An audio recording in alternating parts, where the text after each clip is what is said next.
taking more steps. So I just wanted to share a little bit of some of the growth for where he was and where he is and where he's going. So with that, I'm just going to play, and if anyone else has a comment or if you would like to say something, I'm going to open the house, the carpet. You Dodgers fan, Manolo? What's that, tia? You're a Dodgers fan? One of my tios wanted me to be. Oh, you're a abuelito.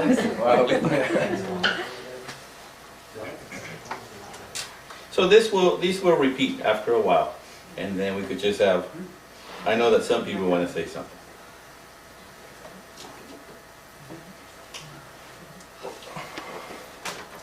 Now, just to give you a little, My first day. first one was the first day of school, college school. Golden Gate Bridge? Yeah, you're in the way, Memo. I think if you stand... Golden Gate Bridge. That's on the tower of the Golden Gate Bridge. When you work for the feds? Yep. They took me into the. I got to go in the elevator all the way to the top of the tower and back down. And that's when I was going to Oregon to live there for the summer. You were working for Caltrans? Now, we don't have just a life of education, but we also have... That was last night to 1 a.m. That's Laura and I at school. That's me supporting my fraternity at one of their events at Sac State. That's me when you find a computer lab all to yourself, it's beautiful. That's my senior project, the therapeutic treadmill. You made that? Yeah, I was presenting it at the expo to my mom. Alright. And that's today. Today.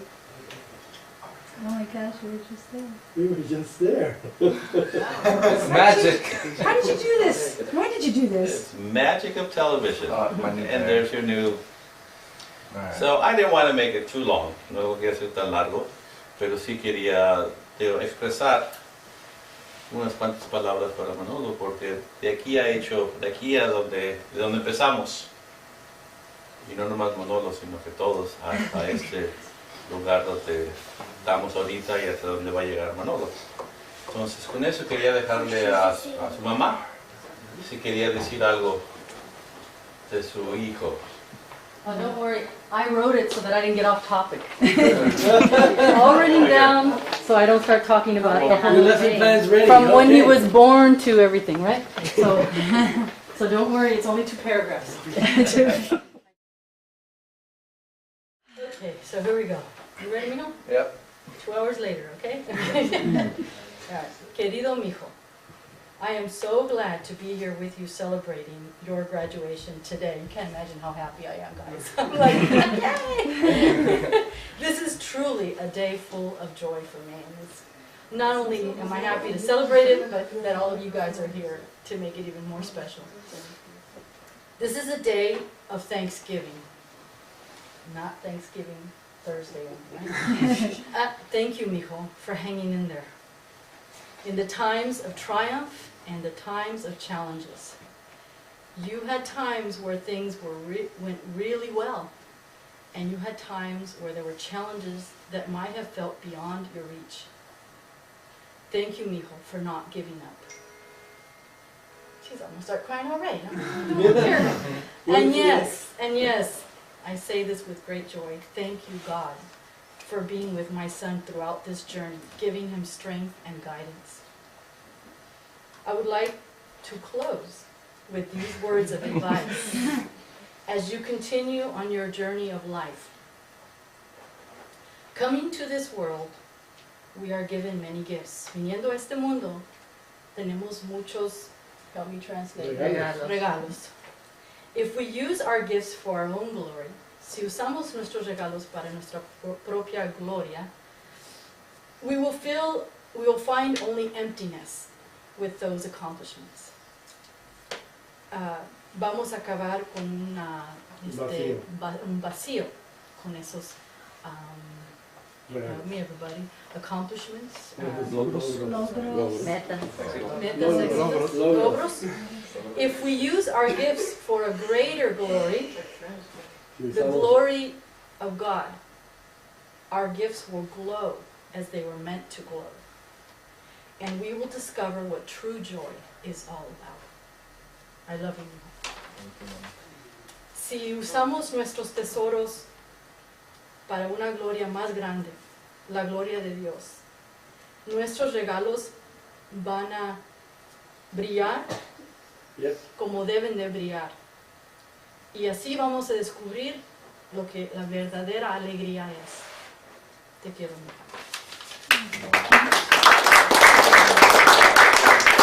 I kept it down 2 paragraphs.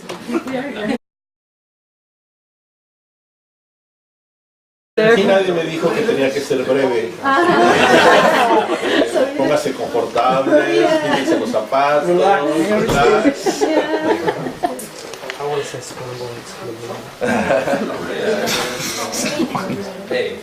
Manolo, hoy has alcanzado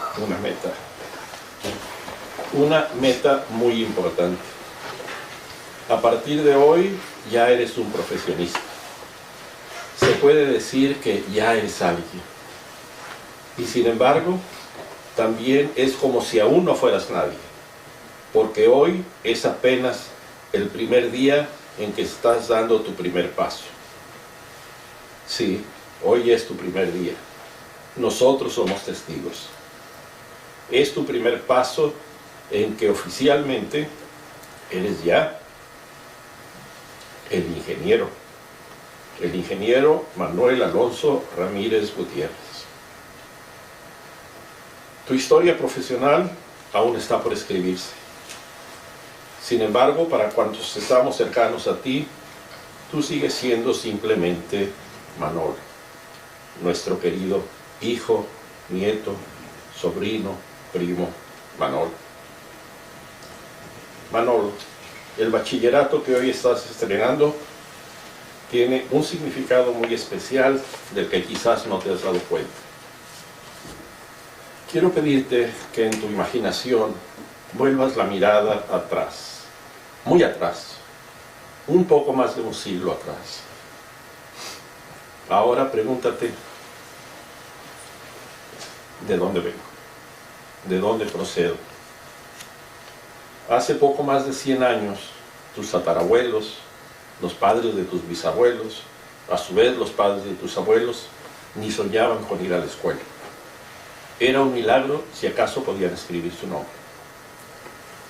Hace poco menos de 100 años, tus bisabuelos, algunos de ellos, empezaron a abandonar sus pueblos, sus ranchos, sus parcelas, sus oficios, y se mudaron a una ciudad grande en busca de mejores formas de vida para sus hijos. Sin embargo, su aspiración no iba mucho más allá de que sus hijos, en el mejor de los casos, dejaran de labrar la tierra y se convirtieran quizá en obreros calificados, y con suerte, que sus hijas llegaran a ser buenas amas de casa, esposas fieles, amantísimas madres de sus hijos, pero ni soñar en que fueran profesionales. Hace más o menos 3/4 de siglo, tus abuelos, tanto maternos como paternos, conseguimos terminar la primaria, o quizás un poco más. Hace cosa de medio siglo, mi generación, a la que pertenecieron también tus abuelos maternos, decidimos que nuestros hijos iban a tener una mejor educación que nosotros. Fue así que con grandes sacrificios conseguimos que nuestros hijos terminaran la primaria, algunos, no todos la secundaria, menos aún la preparatoria. Finalmente algunos de nuestros hijos pudieron, por primera vez en muchas generaciones, ir a una universidad y obtener un bachillerato. ¿Cuánto han cambiado las cosas desde entonces? Ahora, a ti, tus padres te han mandado a la universidad como la cosa más natural del mundo, aunque eso sí, con grandes sacrificios. Detrás de ti sigue tu hermana, y dentro de poco, tu hermano menor, el Benjamín de la familia, también estará haciendo estudios universitarios. Y no solo eso, tú ya vas en busca de una maestría y, quiera Dios, también de un doctorado. No, el camino no ha sido fácil ni para ti ni para tus padres, porque nada que valga la pena en esta vida es cosa fácil. Recuerda que todo comenzó hace ya muchos años, cuando por primera vez entraste a un salón de clase, a tu clase de kinder. La vida te ha puesto muchas pruebas, pero has sabido recuperarte de los tropiezos que pudieras haber tenido en el pasado y te has enfrentado con entusiasmo al presente. Sí, a veces has tenido que volver sobre tus pasos, pero no te has dado por vencido. Has vuelto a la carga con muchos más ímpetus que antes.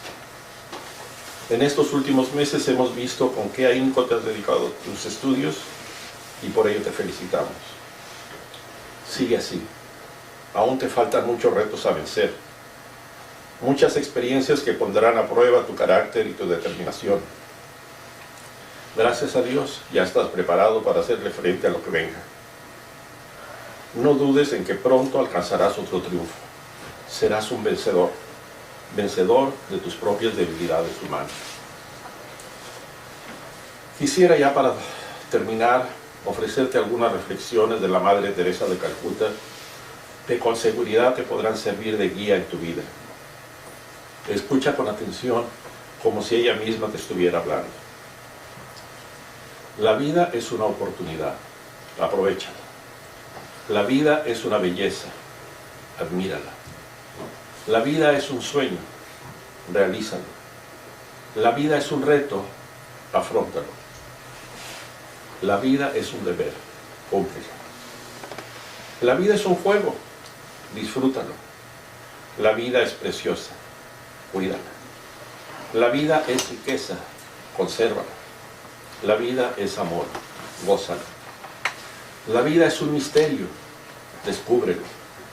La vida es una promesa, págala. La vida es tristeza, supérala. La vida es un himno, cántalo. La vida es un combate, acéptalo. La vida es una tragedia, domínala. La vida es una aventura, empréndela. La vida es felicidad, merécela. La vida es vida, defínela.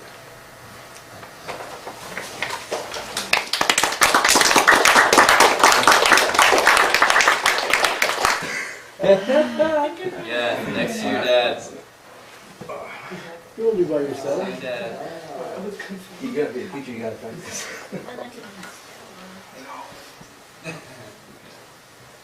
1, 2, 3, eyes on me. You didn't write anything, but no, Manolo, I try not to cry, but definitely seeing you go through college for these long years. Thanks.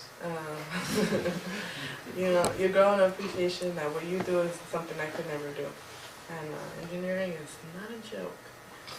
So honestly, watching you and always in our education, you've always had to set the bar really high. Thanks for that. But no, I do appreciate it, Manolo, because you've taken those first steps. It makes it easier for us to follow in those footsteps. That you open the door so we can all walk through them. And I know me and Jose look at you, even though we joke around and we make fun of you a lot.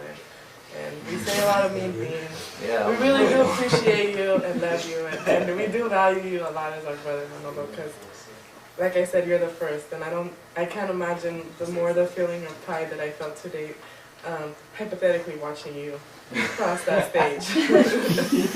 But yeah, I love you very much. Congratulations.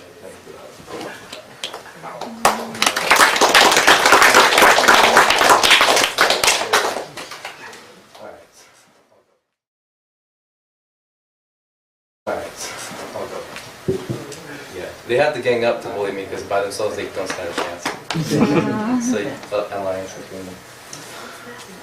So, my dad's already, well he had, said my dad's quote to you guys today. You finish what you start. My abuelo has a quote that he taught me many New Years ago.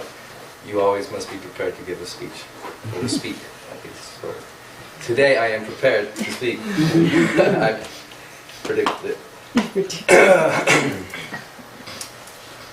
Firstly, I would just like to say thank you to everyone, to all of my family and my friends that are here today. when we were together for my high school graduation, which was a surprise to me, or the celebration was a surprise to me 6 years ago, it was overwhelming to see all my family there to congratulate me. And up to that point, it was 18 years of my life, all focused for that one point. And then when you reach that point, you're like, well, you are realizing it, experiencing it, and then God willing, you're expecting, well, I'm still going to be alive the next day, so I have to find a new point. And now we are here 6 years later. So thank you for being with me and loving me and receiving my love and being there for me.